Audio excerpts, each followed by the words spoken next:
تو میں نے وہاں پہ ایڈمیشن لیا اور کون سی یونیورسٹی میں؟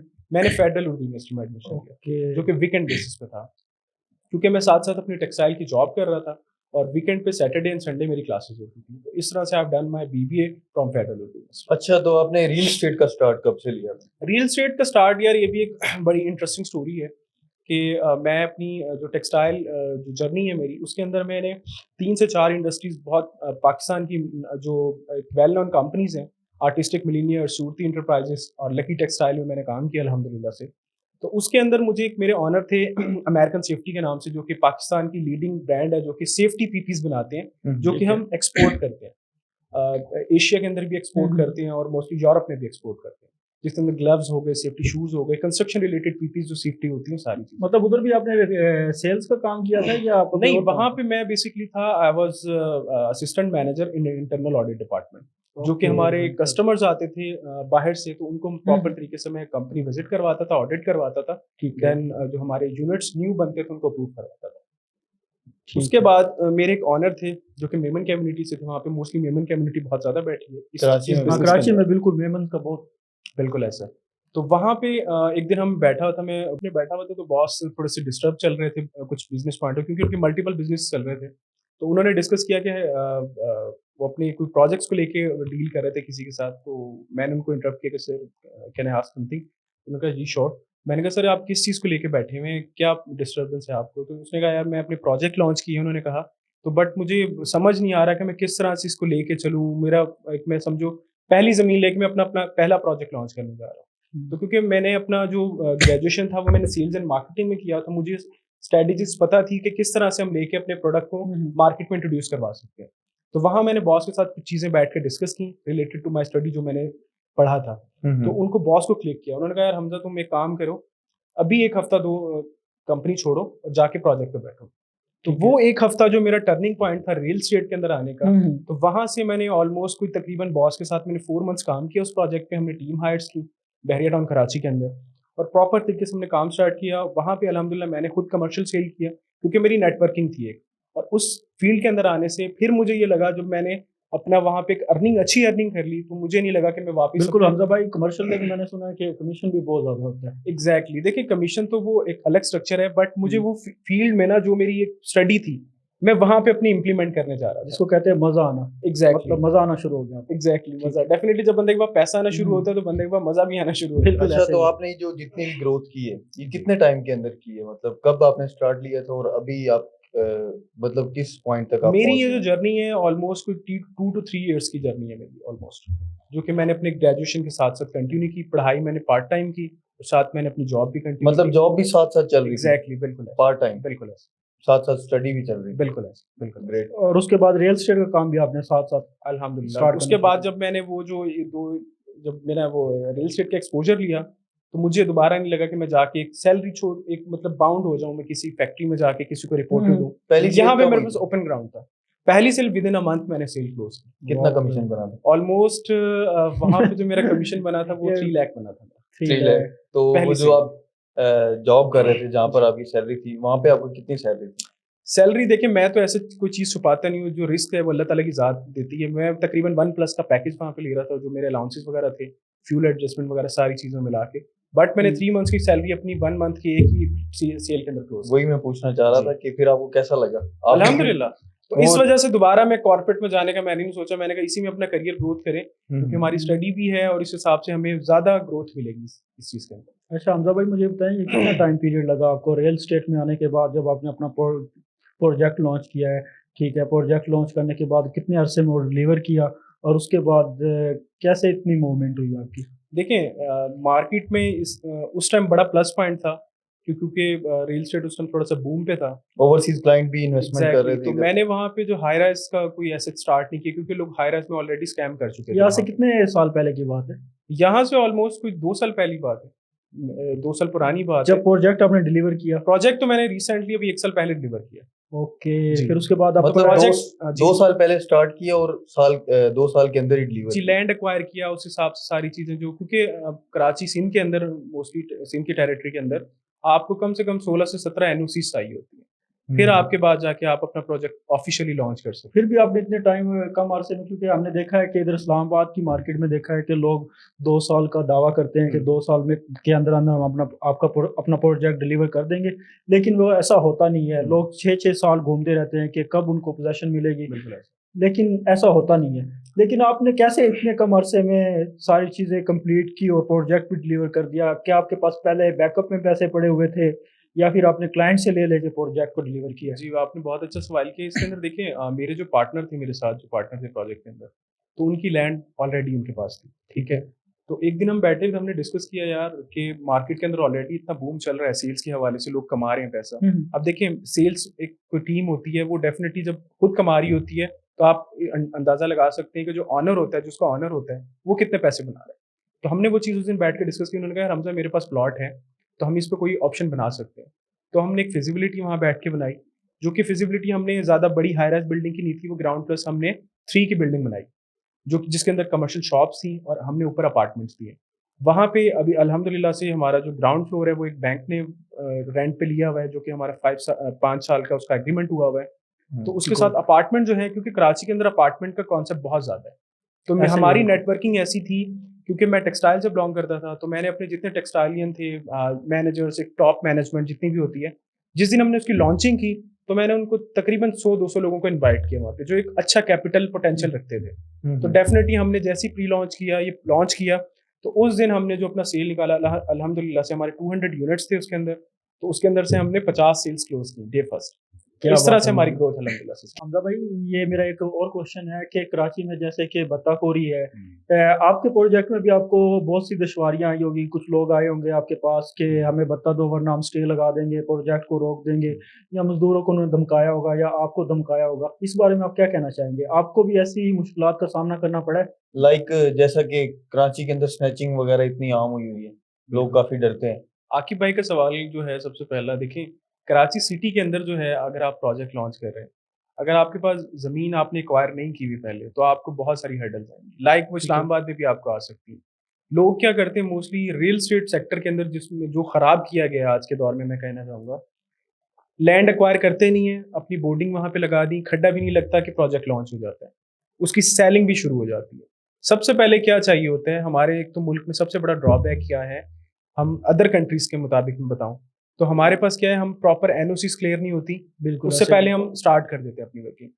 اسی سائڈ آپ دوسری سائڈ پہ جائیں، یورپ چلے جائیں، آپ دبئی چلے جائیں، ایون کے وہاں پہ آپ کو پراپر ایک ہیرارکی بنائی ہوئی ہے، انہوں نے اسٹیپس بنائے ہوئے ہیں. ایون کہ آپ دبئی میں آپ چلے جائیں تو دبئی میں آپ کو سب سے پہلے اپنا 80% جو پروجیکٹ کی کنسٹرکشن کاسٹ ہوتی ہے وہ آپ کو ڈپازٹ کرانی پڑتی ہے بینک میں. اس سے کہ سب سے بڑا بینیفٹ ہے، جو ایک تو کنزیومر کا بھی ٹرسٹ ہے، انویسٹر کا بھی ٹرسٹ ہے، وہ گورنمنٹ کا بھی ٹرسٹ ہے کہ یہ بندہ بھاگے گا نہیں، بھاگے گا آپ کا سارا اماؤنٹ وہاں پہ ڈپازٹ ہے. پاکستان کے اندر اس کا اپوزٹ ہے. یہاں پہ پروجیکٹ بندہ لانچ کرتا ہے، پلاٹ ایکوائر بھی نہیں کیا ہوتا اور لے کے بھاگ جاتے ہیں، لوگوں کا پیسے ان کے سارے باہر جا رہے ہوتے ہیں، Exactly. پروجیکٹ کی تو لانچ بھی نہیں ہو. اور بیچارے کی جو ایک کنزیومر کی جمع پونجی ہوتی ہے، وہ بیچارہ پوری زندگی جمع کرتا ہے اور وہاں پہ آج کل تو ایسا کرتے ہیں نا، فرسٹ فلور تک بناتے ہیں پروجیکٹ، پیچھے کوئی 1-2 پروجیکٹ ڈلیور کر دیتے ہیں فرسٹ فلور تک بنا کے، اور بالکل آپ بتاتے ہیں کہ ہم نے نے یہ ڈلیور کیا، یہ ایسے ڈلیور کیا. آپ نے بہت اچھی اس بات کے بعد وہ فرسٹ فلور کے بعد نہیں بناتے. آپ نے ایک اور اچھی بات کی. اس کے اندر دیکھیں 2 کنڈیشنز ہیں. اس کے اندر کیا ہوتا ہے، جو مین بندہ ہوتا ہے جس کا آنر ہوتا ہے وہ فرنٹ پہ نہیں آتا، فرنٹ مین انہوں نے اور رکھے ہوئے ہوتے ہیں. لائک کسی مارکیٹنگ کمپنی کے ساتھ جے وی کر لیا کہ آپ کو اتنے % ہم دیں گے، آپ ہماری ٹوٹل انوینٹری 100 یونٹس آپ اس کو سیل کر دیں، پر یونٹ وہ 5% رکھتے ہیں، 10% جو بھی ان کا طے ہوتا ہے. جو فرنٹ مین ہوتا ہے وہ یہاں سے کور اپ کر کے بھاگ جاتا ہے، وہ کسی اور پروجیکٹ کو پکڑ لے گا یا کنٹری. کراچی میں نا اس طرح کے بہت سارے معاملات ہوتے ہیں. لوگ جیسے MQM ہے ایک، اس طرح کی بھی اور بھی کافی گینگز ہیں جو کہ نا مطلب کوئی بھی کنسٹرکشن کا کام ہو رہا ہوتا ہے یا کوئی بھی اس طرح کا کام ہو رہا ہوتا ہے، یا آپ ایک چھوٹی سی شاپ بھی بنا لیں گے نا، پھر بھی آپ کو ایک بتہ دینا پڑے گا ان کو. انہوں نے ایریاز ڈیوائڈ کیے ہوتے ہیں، مطلب اس ایریے میں ہم بتا لیں گے، اس ایریے میں ہم بتا لیں گے. اس طرح کی مشکلات کا آپ کو سامنا کرنا پڑا؟ ایسے دیکھیں یہ ہسٹری تھی کراچی کی پریویس. کراچی کا جو کانسیپٹ ادر سٹیز کے لوگوں کا بنا ہوا ہے مائنڈ میں، اب وہ ٹوٹلی چینج ہو چکا ہے. وہ اس حوالے سے چینج ہو چکا ہے کہ 2010 سے لے کے 2015 کے بٹوین جو ایک ہائپ تھی MQM کی، وہ سب ختم ہو چکا ہے. جب سے 2015 میں کراچی کے اندر رینجرز آئی ہے تو MQM کا موسٹلی خاتمہ ہو چکا ہے. اس ٹائم پہلے تو یہ ہوتا تھا لوگ دھڑلے سے بات کرتے تھے، میں MQM کا پارٹ ہوں، میں یونٹ انچارج ہوں، تب وہ MQM کے پوسٹ بھی نہیں لگاتے کہیں پہ.